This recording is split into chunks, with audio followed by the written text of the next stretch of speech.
我来看大问题，今仔日到宜兰帮家己党的立委参选人助选，进前一天，这个大问题自称是陈定南的进化版，结果互陈定南的大囝陈仁杰来口说讲，怪医师卖闹啊，阮阿爸是想样的，毋是想变色龙。大问题今仔日佫强调讲，陈定南当年是清廉勤政，哪有像即摆的民进党贪污无体？讲民进党已经无当年的中心思想。红布条揪落来，当头看竞选总部看棒。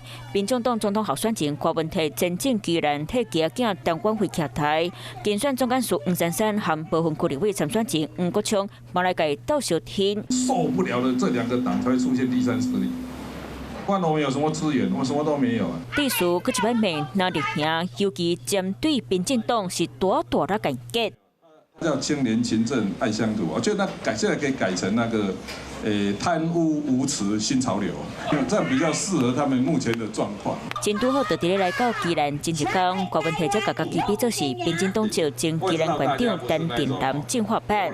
不过陈定南大汉囝陈真继续透过面册铺盆，经替郭文摕意思卖闹话，阮爸爸想样，无想变色龙。讲到陈定南哦，没想到那个清廉勤政，那我就问各位了哦。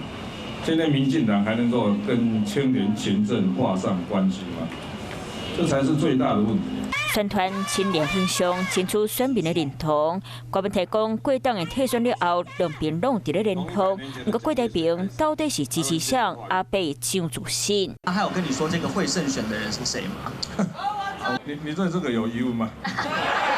选举到上尾阶段，郭文摕讲家己清廉勤政，希望总统选举会当抢着头旗。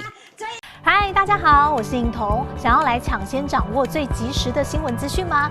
赶快订阅、按赞、开启小铃铛，锁定华视新闻的 YouTube 频道。